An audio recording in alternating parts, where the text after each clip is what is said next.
Hey guys, so I've got a full thing going today. Got a job in for 47 leather awards, and got to get it done this weekend. I've got two dog competitions that I got to be at next weekend, and then this competition that I'm making the awards to the weekend after that. So we're going to be getting these leather awards done, and I thought it would. I wanted to experiment a little bit, and essentially what I wanted to do was to find out if splitting the task in the laser system might be worthwhile. So I'm going to be using my CO2 gantry to cut the awards and then use the UV laser to mark them. I really like the way a UV marks on the laser, so I wanted to see if I could do it that way. I'm going to have to ask you pardon on a couple of things. One, you're going to notice that I'm slurring a little bit. I had an incident a couple of weeks ago and busted my bottom dentures, and I've got some being made right now, but you know, time waits on no one. So I'm having to move forward without them. Another thing is for those of you that have known me a little bit, know my past. February the 6th, I broke my back. And while I am doing a lot better, I still have issues. And so getting up and down and moving around, you might notice that I'm kind of, uh, I don't know, a little bit crippled up and uh, moaning and groaning, snapping and popping. Just kind of overlook that if you would. I'd appreciate it. All right, so I'm hoping that we're going to get some people jumping in here. I believe this is going to be a really educational system, and so I'm gonna go ahead and get started right up on this because I really need to start getting these awards cut out. Um, what I've done here, we'll bring this up here so everybody can see. Is I kind of started a little bit of a spreadsheet, and I'm hoping that this thing's going to be able to you're going to be able to see it on the screen. But when you're buying leather, I buy it by the side, and each side is about 20 square feet. And for the weight of leather that I'm buying, it's about $150 per side, which has the 20 square feet. Each award that I'm working on is I've actually had to cut it down a little bit. I was figuring at 8 inches, but that's not actually going to work um, because it won't fit on the. I'm going to actually let's see if I can bring this, change the. Oh, come on, give me a second. I'll make this screen that you're looking at a little bit bigger. Um, okay.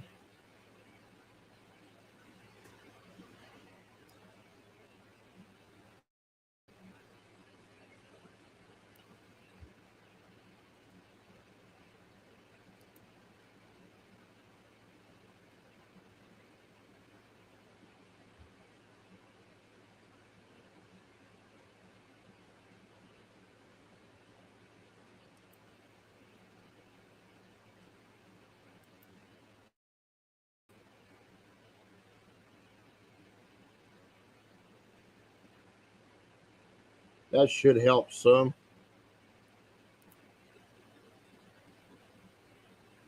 All right. So, as I was saying, Each side is about 20 square feet, $150 per side. And I was going with the awards at an 8-inch on the biggest end, but I've had to change that a little bit. So it's going to be actually seven times seven.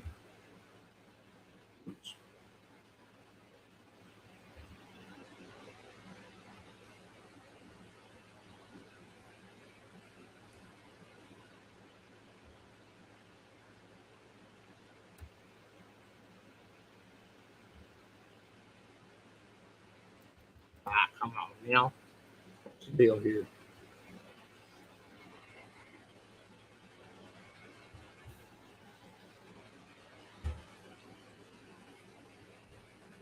That brings it to each award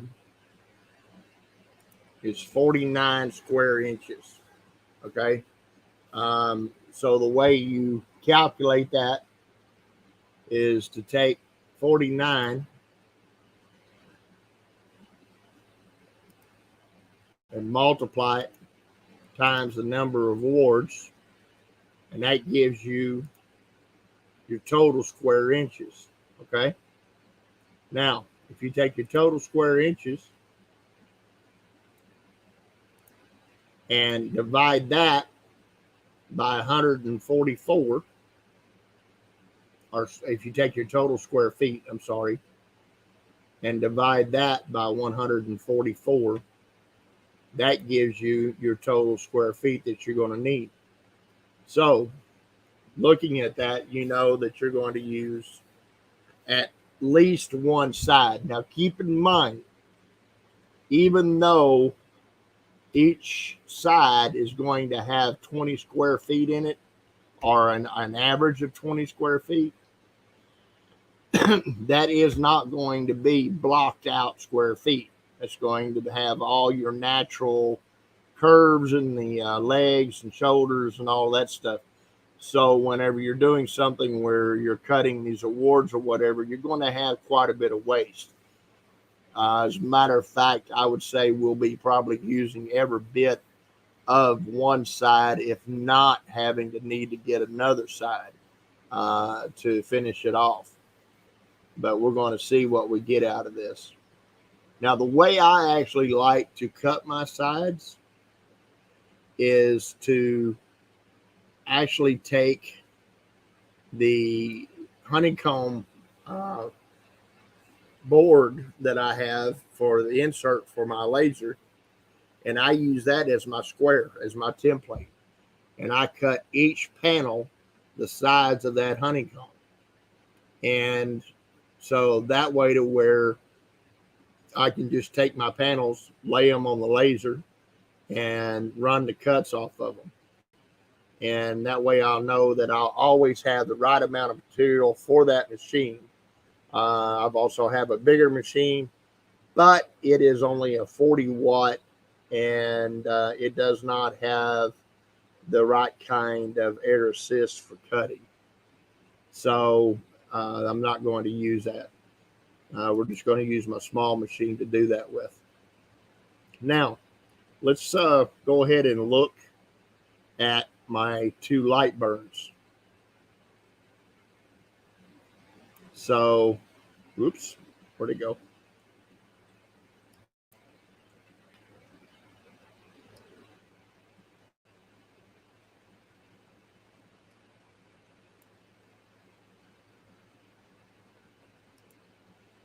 This is my light burn for the CO2 Gantry. And let's look at my awards over here.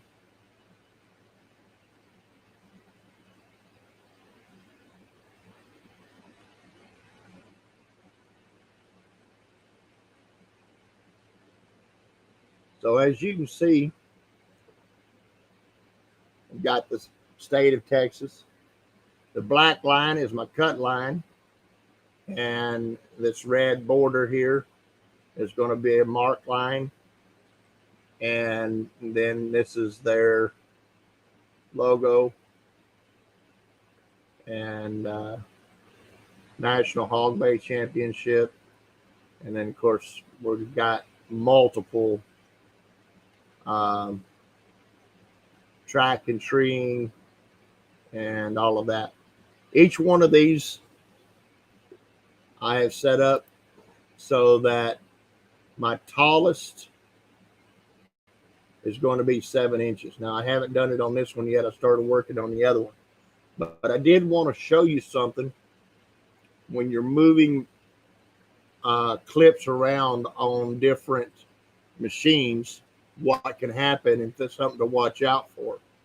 So I'm going to minimize this one, and I'm going to bring the other one up because I transferred this one over this morning and started working on it and realized that I had a problem right off the bat. And let's see if I can find one. I may have fixed them all. I don't know yet. There we go. So what can happen whenever you're moving things around is, for whatever reason, I don't know why it does it, but it will do it. You'll wind up getting your stuff flipped on you or whatever. And a lot of times you don't have to panic. All you got to do is select it, come up and ungroup it, and it fixes it, and then you can regroup it. And then what I'm doing also is I need to change my longest side. Make sure that you got your lock activated. And for some reason, this is not showing my darn. Here we go. Capture cursor. Okay, so you've seen how I grouped and ungrouped. And this is what I'm talking about here as far as it being upside down or flipped on you. So I need to change the size on this also. The way I figure my awards is I take the longest end, and that is my square. I don't ever try to calculate but 2 points. So it's just length times width, and it's my longest point that I always calculate. So for 7 inches, that's 177. And you just come right up here, go to your longest point, as long as you got your lock in there, and do 177. It will automatically scale it down for you. Come over to the next one, you have to do the same thing. Ungroup, group back up, and then change your size or whatever you need to do as far as adjusting it out. Now, as long as you use the same sizes on everything, you can be able to do this cut thing that I'm going to be doing.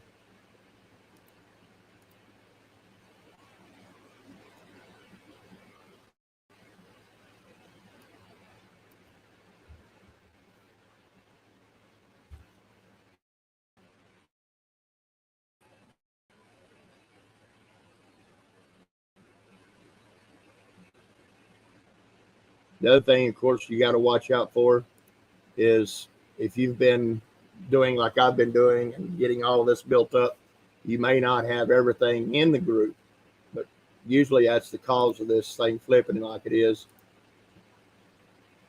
So you have to make sure that everything's grouped together before you try to do any resizing, or you're going to be in trouble.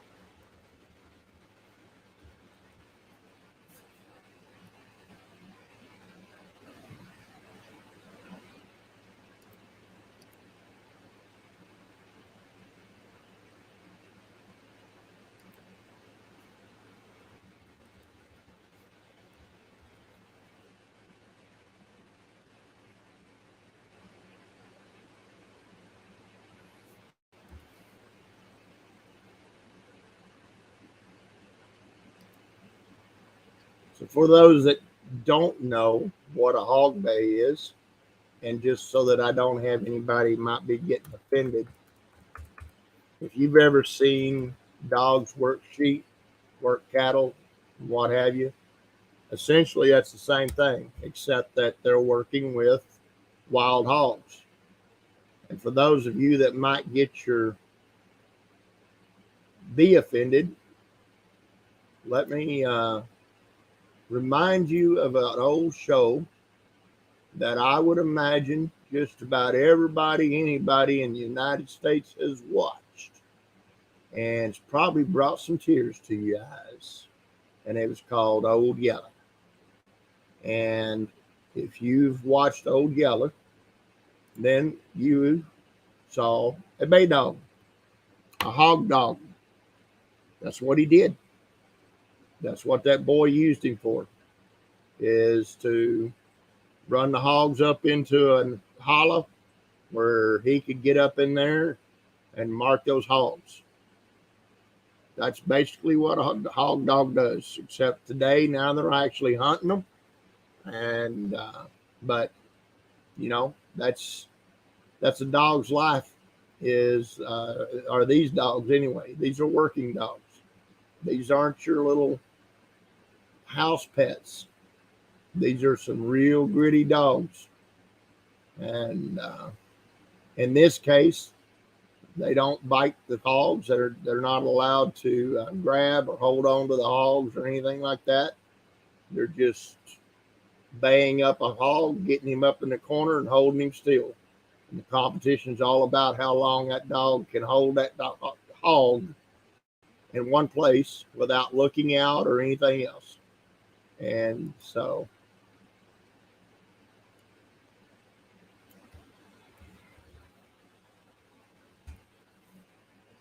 it's a treat to watch. And it's really amazing to watch these dogs just light up doing what they love to do.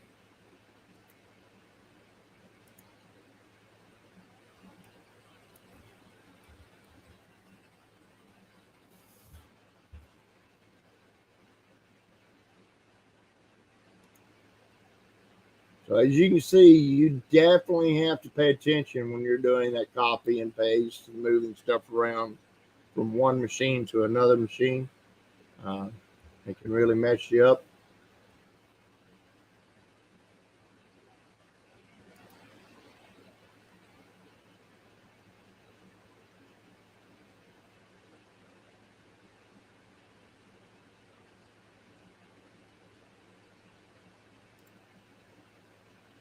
Now, here's one good example of when I was talking about moving stuff around or working with stuff and not necessarily having everything grouped in. You notice when I clicked on this, not all of this in here started marking.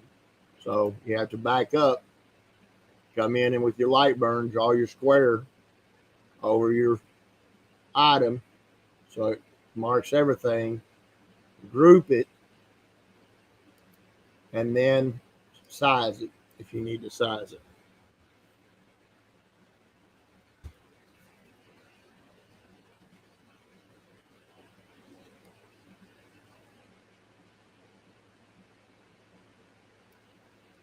Remember, if you draw from right to left, anything that box touches is going to select.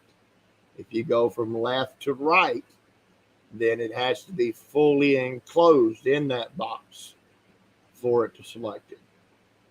All right, so we have that selected. We're going to go ahead and group it, and we're going to size it to our size.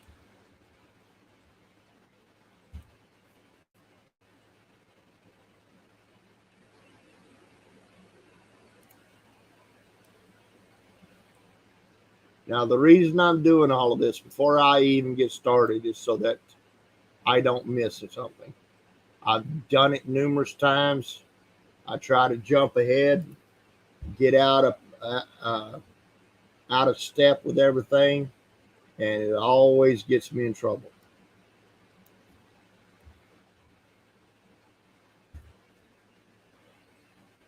So before you even turn your laser on, make sure you have your layout completely done, and it will pay for itself.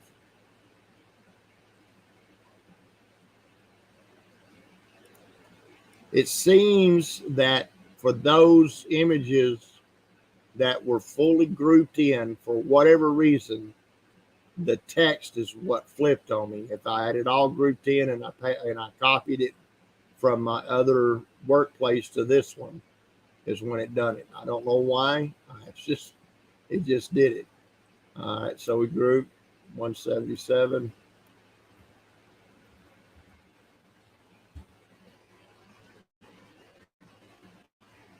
Oops. Ah.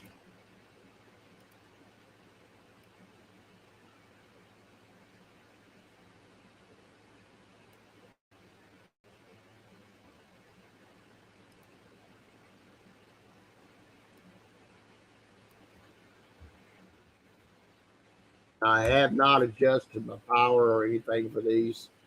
Uh, Whenever this was actually set up for the CO2 and not a UV. This is going to be the first year that I run this on a UV.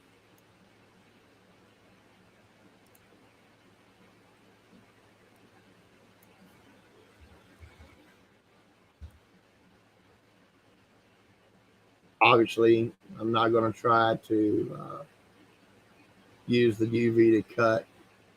That's not what it's made for. It's made to mark. And once again, you see these are flipped, but all of this has been grouped together. Each one's been grouped together. So for whatever reason, I ungroup, flips it back to where it needs to be. Then I can group it back up and get my size. Now, the one thing that I will say, and I don't know why it's so hard, but all of these different elements can be a booger bear to work with. So, for example, I'll ungroup this one and then demonstrate what I'm talking about. All right, so I've got this ungrouped and it's cleared up, but for whatever reason, trying to actually select the text, and if someone in there knows a easier way of forcing a text selection, right now I'm clicking, and finally I get there, and I can go ahead and edit the text shape. But a lot of times it takes a lot of finagling and not being able to just simply click it, change it, and go. And it's nice to be able to have, so each one of these is their own element. So all I had to do was create my shape, go in, add my elements into it. And each one of these, I would just simply change inside this banner for each one of the awards. But as I said, it can be a booger bear to be able to easily select that text element and change it and move on to the next one. And that was probably the most time consuming part of this whole thing. Group it back up, size it.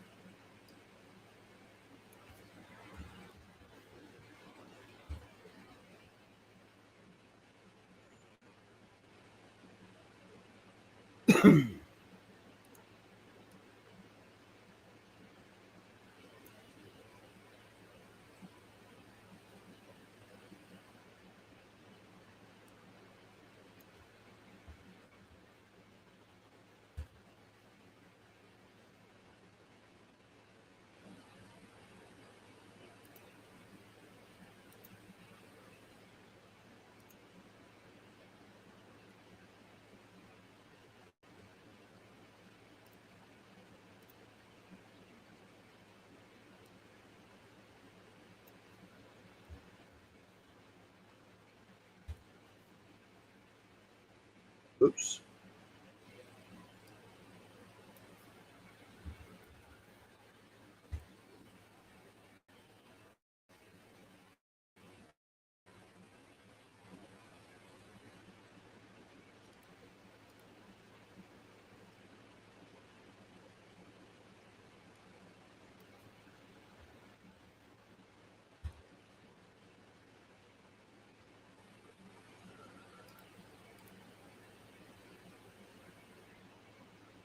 these leather awards is one way that you can really stand out above everybody else.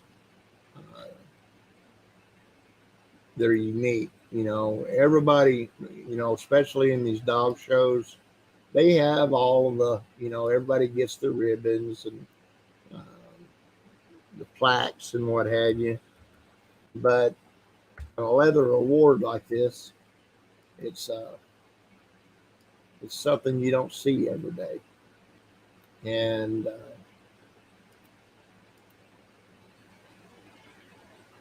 you can get premium for them. We're going to be talking about pricing and everything here in a moment.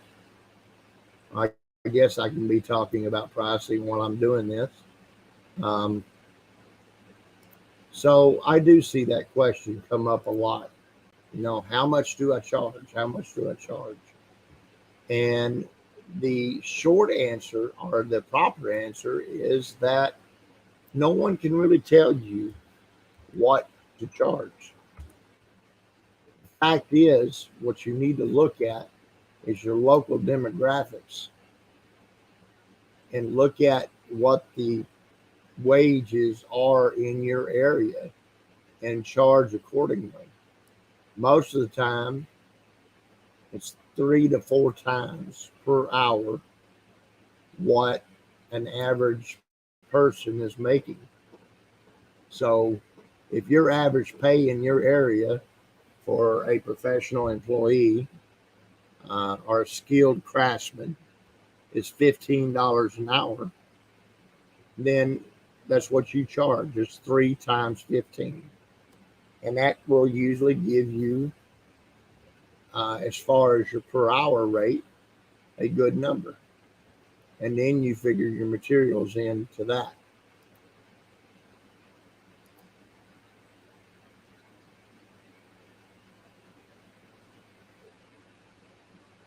Oops. See, I messed up.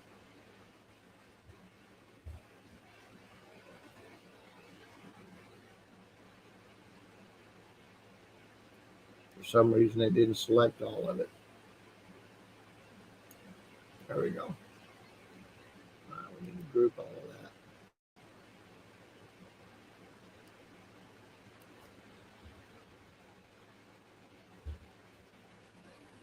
Needless to say, you really have to pay attention to what you're doing. Um, there's nothing like having to go back and redo a bunch of stuff for no reason or for a stupid reason. It's even worse.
Okay.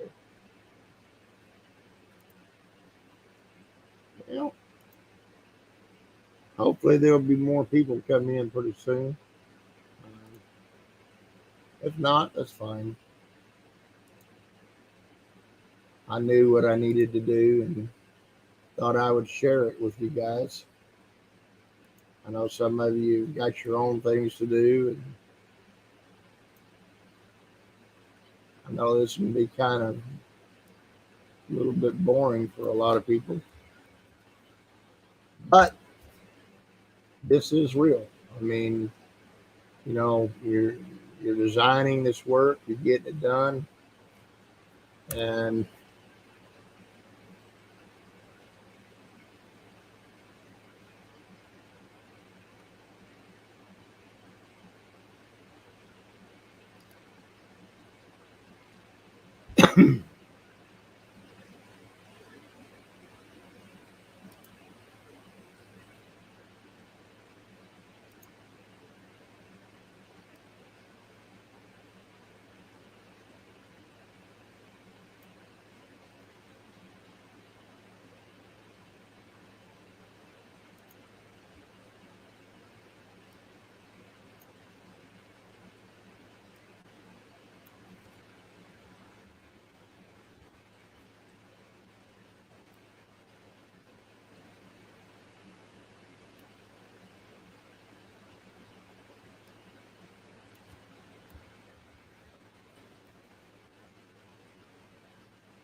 all right. So these down here at the bottom are for the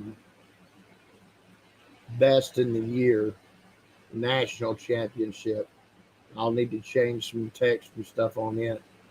Um,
all right, I have to take care of something real fast inside.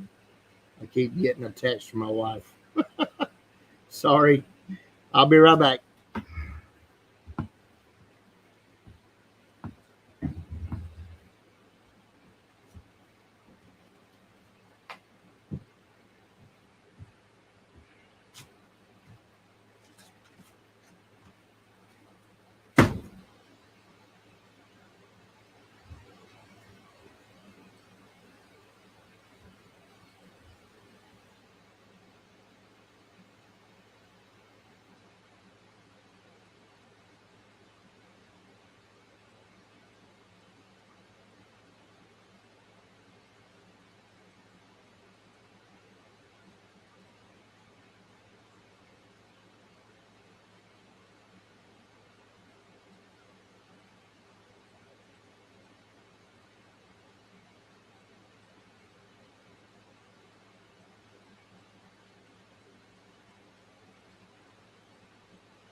Okay, I'm back, folks.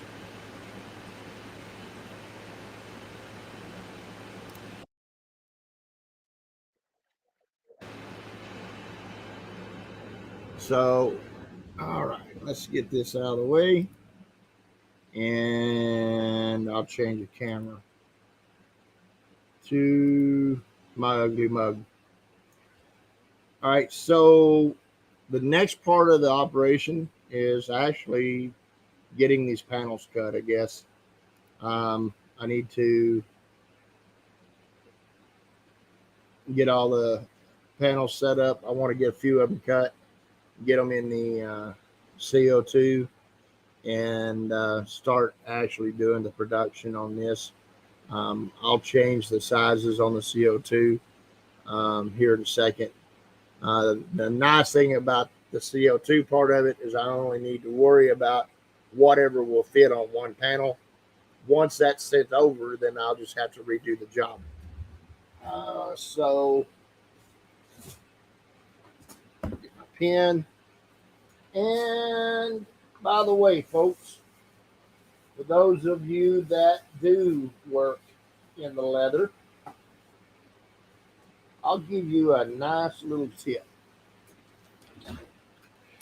And that is this little jewel right here. And I just went and bought another one because the one that I've got is getting pretty dull.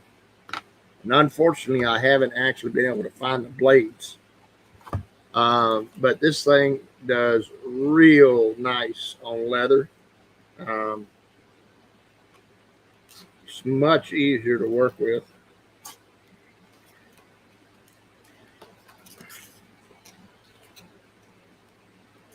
Although I do have to say, I hate the way everybody packages this stuff.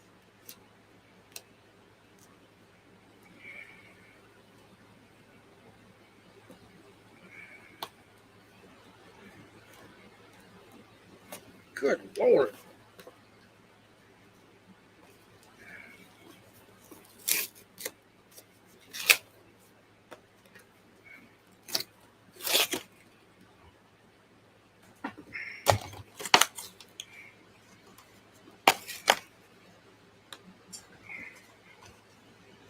And I hope I didn't mess around and get this thing and it needs a charge on it. The last one I had didn't. It worked right off the bat, but we'll have to see.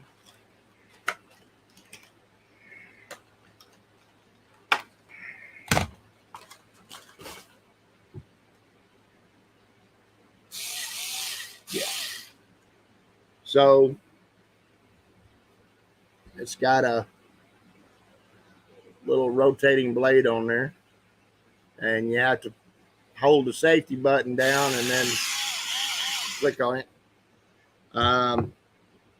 I have used one of these almost all day, cutting leather and stuff, and uh, only need to recharge it at night.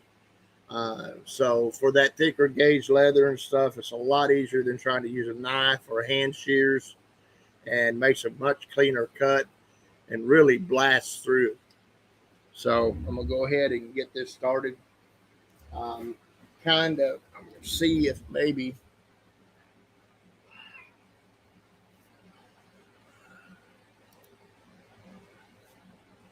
I can zoom in over there.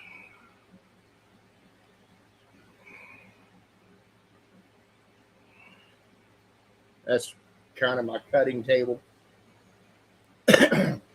And like I said, I just use my honeycomb, and that is what I use to gauge my size. And so I'm gonna start getting a couple of panels cut and get it transferred over to the CO2 so that I can get some panels ready or some awards ready for the UV. Oh,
All right, so I've got 3 of these cut. I'll go ahead and get one on the CO2 and let that be cutting out or working while I'm doing some more of these panels. I'll be right back.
Okay,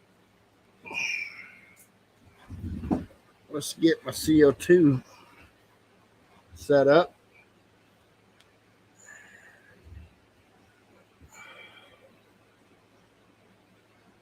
I'll get you out of that zoom so you don't have to look at my ugly mug quite so bad.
So one of the things I'm going to do on my CO2 side is I'm actually going to get rid of all of this. I don't need it.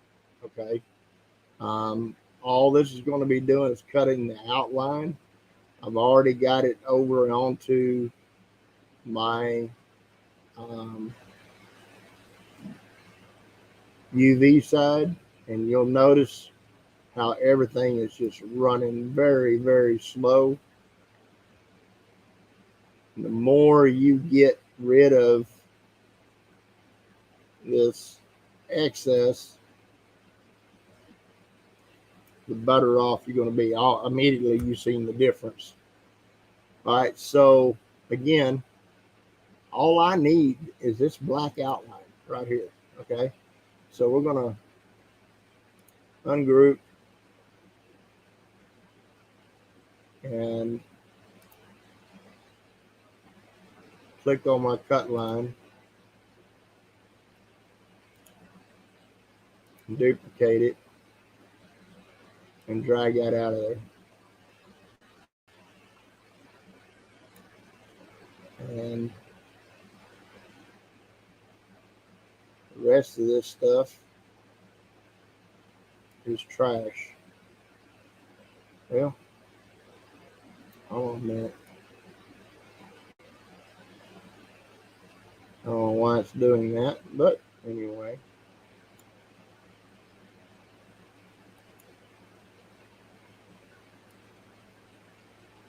Okay.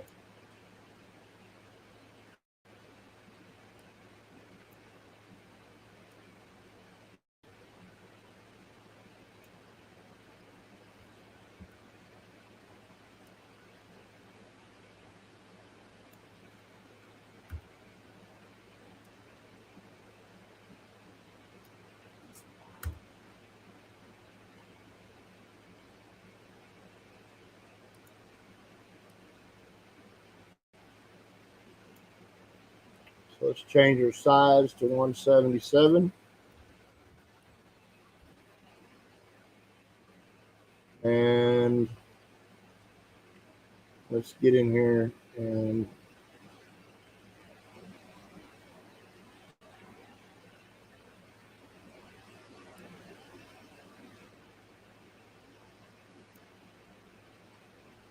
see how many I can put on this workboard.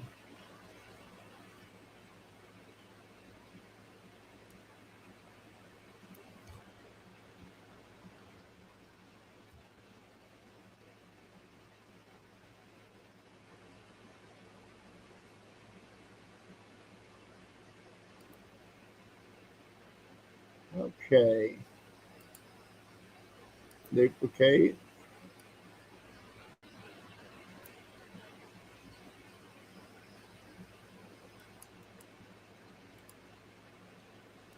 Duplicate. Now this is where being really good at Tetris comes in. Oh, come on, cut that out.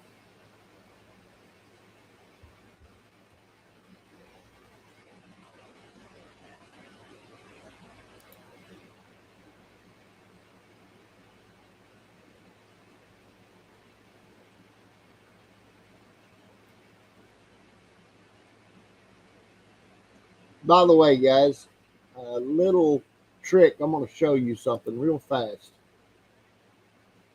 So, you notice whenever I tried to adjust the rotate on here, I started adjusting the size.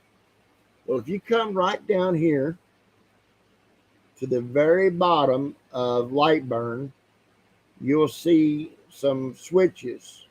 One of them says move, the other says size, the other says rotate, and the other says shear. Well, watch these blocks right here as I select them. All right, so I want my move active, but I don't want to have to worry about it resizing on me as I'm fooling with it. So all I got to do is turn that off. Now all of a sudden it's not going to resize. I don't want to adjust any of the shear either, so I take that off. Now all I've got are two options, my move and my rotate. So it makes it much easier on your artboard to go in and adjust all of this. And you can still adjust the size up here if you need to, but you don't have to worry about it accidentally doing it on you while you're working on it in here. And what we're going to do now is we're going to go in and we're going to maximize my work table and try to get as many of these parts in as I can.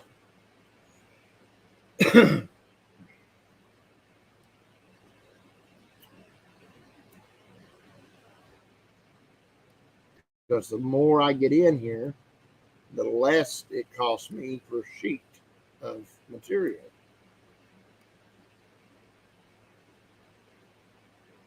And this is one of the reasons why I use my honeycomb table, is because I know that this size that I've got here is correct.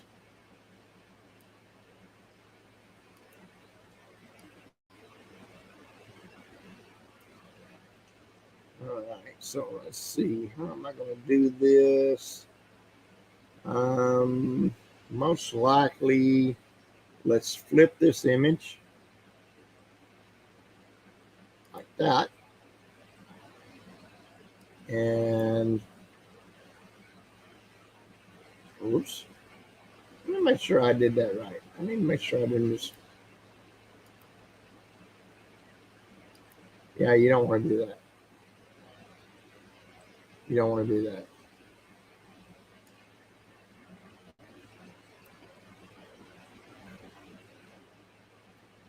All right, so we need to figure out how to get this. There we go. That'll work. Up here.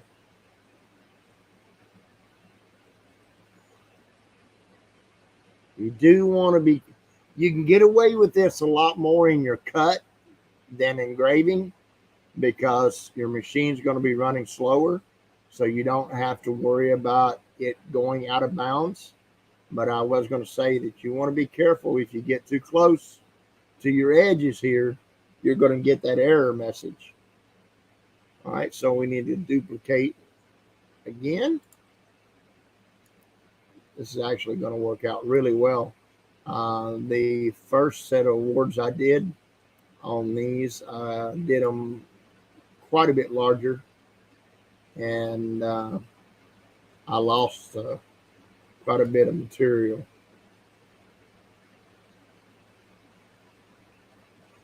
You can get that as close as you want.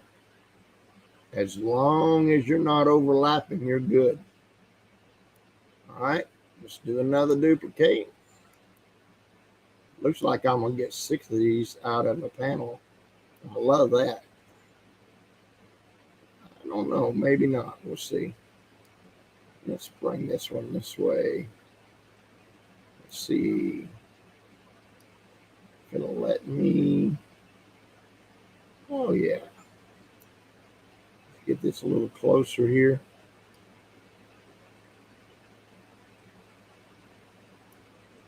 Fits like a glove. Rotate this just a hair. And I gotta bring it off of this line.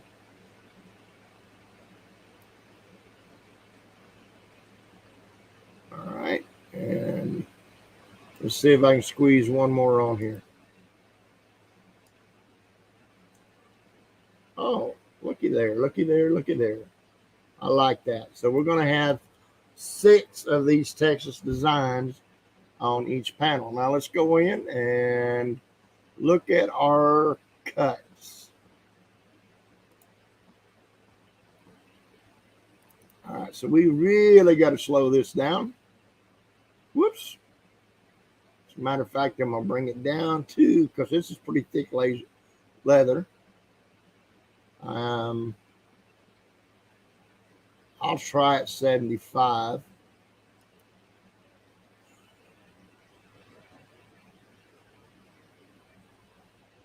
And air assist is on.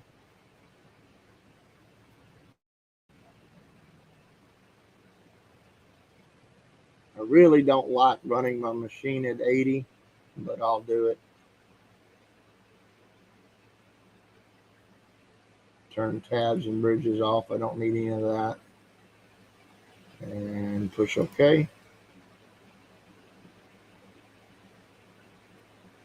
And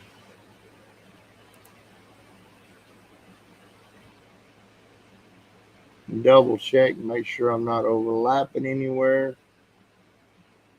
Don't look looks like I am.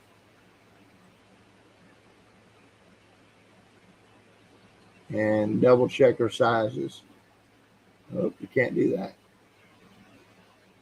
unfortunately.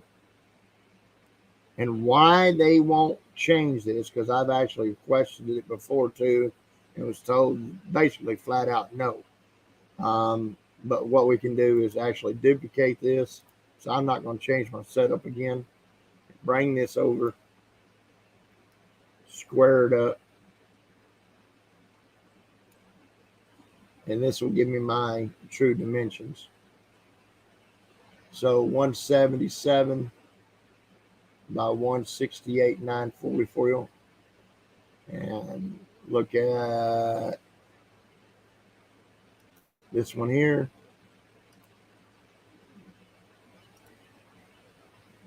One 77, 168. Uh-oh. Double check that again. Yeah, 944.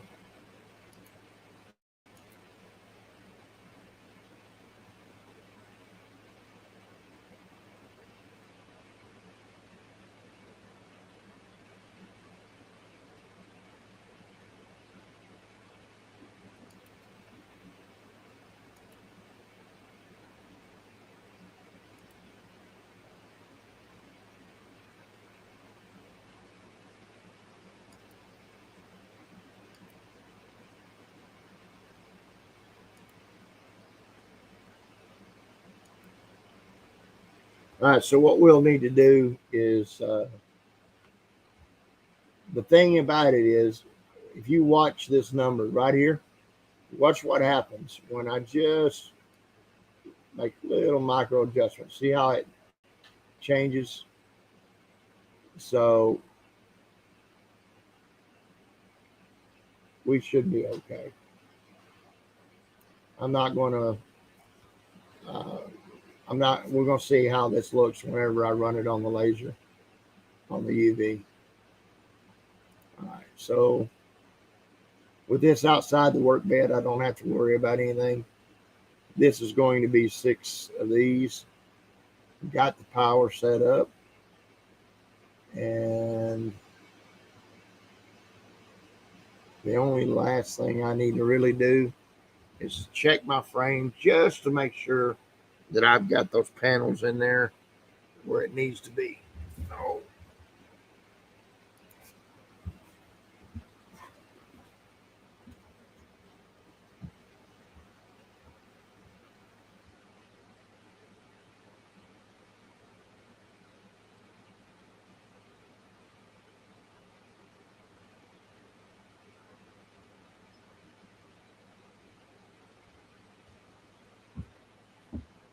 Oh. And of course,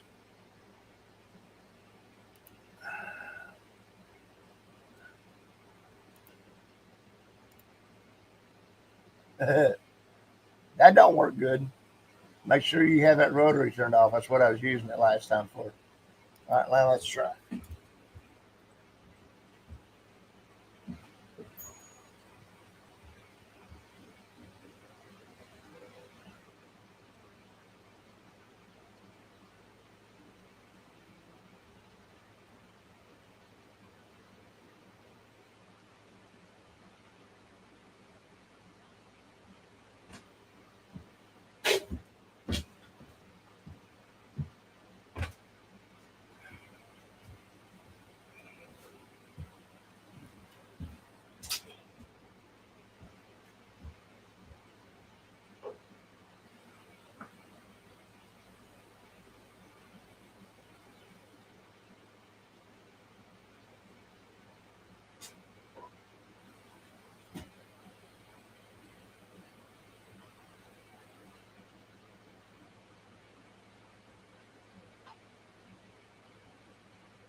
All righty.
I'm definitely going to have to turn that down some more. Oh, I've gotten so used to working. I haven't used my CO2 in so long. I've gotten so used to working on my galvos. So let's go ahead and bring this down to 25.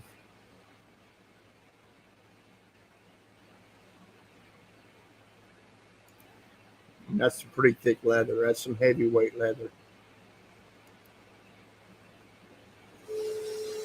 There we go. That sounds better.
said, that's some real thick leather, and I'm having issues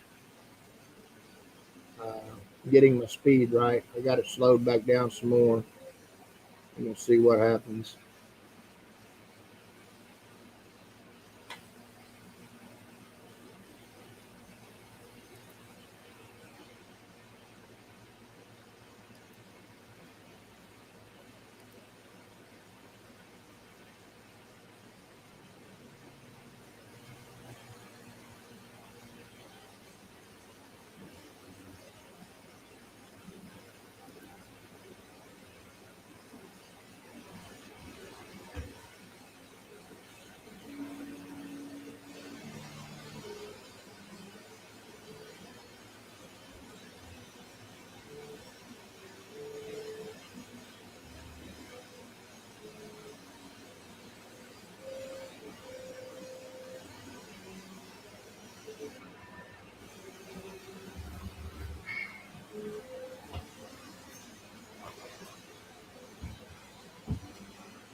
Well, this is another one of those situations where when you're trying to do something live, never fails something's gone wrong.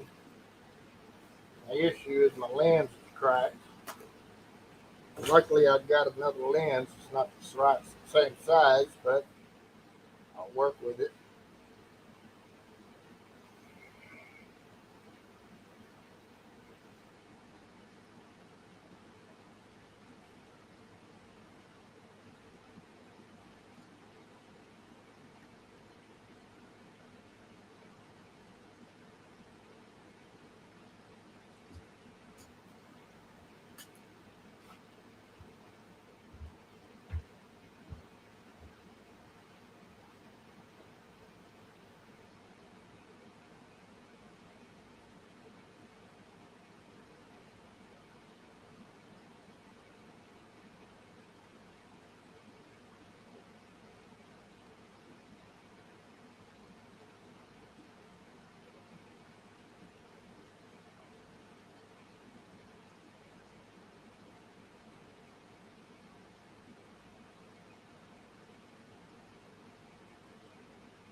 Well, I'm sorry, folks. Due to some technical difficulties, I'm going to have to jump off here and figure out what's going on with my laser. Uh, just one of those things. Take it easy.